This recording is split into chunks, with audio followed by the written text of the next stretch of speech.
Salut à toi, bienvenue dans cette nouvelle vidéo où aujourd'hui je voulais te parler de timidité. Et on va voir donc dans cette vidéo 3 erreurs que font généralement les gens timides. Et on va voir ensuite 3 solutions pour éviter de les faire. Donc on va démarrer de suite avec la première erreur. Première erreur que font en général les gens timides, c'est qu'ils se dévalorisent complètement. Et ils se dévalorisent à tel point qu'ils en oublient leur force. C'est un problème parce qu'il y a sûrement des choses, peut-être que toi tu maîtrises des domaines dans lesquels tu es fort, et à force de penser à ce que tu ne maîtrises pas socialement, à force de mettre le projecteur là-dessus, bah, tu as tendance à te sentir négatif de manière générale, et à rester bloqué dans cet état émotionnel qui t'empêche d'avancer. Alors que si tu te focalises sur tes forces, bah, tu auras plus de chances de développer cette confiance et avoir ces capacités socialement. Concrètement, ce que je te conseille de faire, c'est d'établir une liste de tes réussites ce mois-ci, ou peut-être cette année, ou même l'année précédente. Ça peut être un diplôme que tu as obtenu. Ça peut être un sport dans lequel tu t'es accompli, dans lequel tu as fait des choses bien. Ça peut être quelque chose d'inhabituel que tu as fait et que la plupart des gens ne font pas, où tu es sorti un petit peu de la norme. Ça peut être quelque chose que tu as fait où tu avais peur et tu es passé à l'action et tu t'es dépassé. Note ces choses et tu vas te rendre compte que tu as beaucoup plus de valeur et de force que tu t'en doutes. Et ça va t'amener à déplacer un peu le projecteur. Au lieu de penser à toutes ces choses socialement qui te submergent ou ces choses qui t'empêchent d'avoir confiance, tu vas te rendre compte que tu as beaucoup de positivité chez toi et que peut-être cette personne qui est à l'aise socialement, elle n'a pas ces forces que toi tu as. Et donc ça peut t'amener à reprendre confiance et avoir cette vision positive au lieu d'être constamment bloqué dans cet état émotionnel qui t'empêche d'expérimenter du plaisir, d'expérimenter euh, la sérénité dans tes interactions sociales et de vraiment être à l'aise et en confiance avec toi-même et avec les autres. Deuxième erreur que font les gens timides, c'est d'être passif. C'est de laisser leurs émotions les contrôler, les dominer. Et c'est tout à fait naturel dans la mesure où quand on a ce stress, cette adrénaline qui monte, bah forcément on va pas se sentir à l'aise tout de suite. Il faut un certain temps. Maintenant, on peut apprendre à contrôler ses émotions. Et c'est ça que j'aimerais t'inciter à faire, c'est de passer de cet état d'esprit, je peux évoluer, je peux m'améliorer, je peux apprendre.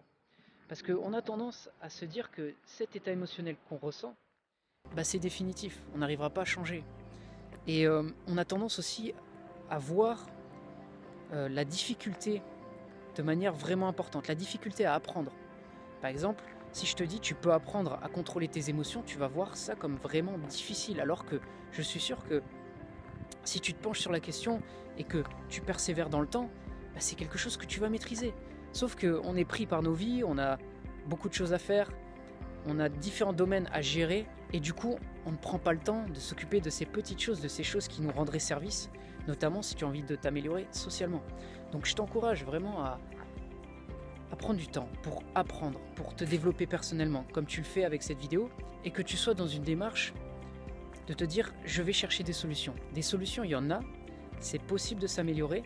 Ne reste pas bloqué, passif dans ta situation, reprends un peu le pouvoir, reprends un peu l'ascendant sur ce que tu es en train de vivre, et je te garantis que tu vas t'améliorer, tu vas trouver des meilleures solutions. Ça va être un cercle vertueux. Plus tu vas être dans cette démarche d'apprendre, plus tu vas continuer à le faire, plus tu vas avoir des résultats, et plus tu vas être fier de toi, et ça va t'encourager à continuer. Troisième erreur, c'est le fait de rester dans une dynamique négative. Souvent, c'est lié au fait de voir le changement comme quelque chose de trop difficile. Et ce que je te recommanderais de faire, c'est d'avoir une démarche progressive. C'est souvent quelque chose que je recommande sur cette chaîne. Et à mon sens, c'est vraiment important de pouvoir le faire. Parce que si tu fais un changement quotidien, un changement régulier, la peur, tu vas la diviser par 10. C'est comme si tu te mettais à la musculation et que tu commençais par un programme avancé. Tu vas pas tenir, tu vas aller trop vite. Alors que si tu commences par un programme qui colle à ton niveau, bah forcément tu vas maintenir. Donc c'est vraiment cette démarche de se dire ok, je ne vais pas aller trop vite, je vais faire preuve de patience, je vais aller étape par étape. C'est quelque chose que tu peux retrouver dans les solutions pour vaincre l'anxiété sociale, c'est-à-dire des échelles avec des niveaux d'anxiété. Chaque action, à chaque fois que tu vas monter cette échelle, va t'amener un peu plus d'anxiété. Et de démarrer par des petites actions ça va te permettre de continuer ta progression au lieu d'être bloqué parce que tu vas à un palier trop haut. Je te recommande d'avoir cette approche et tu verras que le changement sera beaucoup plus facile comparé à une approche où tu vas aller trop vite. Et surtout, ça va te permettre d'inverser la dynamique, de passer de cette dynamique négative à une dynamique positive où tu vas avoir des progrès et tu vas être de plus en plus fier de tes résultats. Donc voilà pour cette vidéo, j'espère qu'elle t'a aidé. Si ça t'a plu, tu peux mettre un j'aime, tu peux commenter également et je te dis à bientôt pour une prochaine vidéo.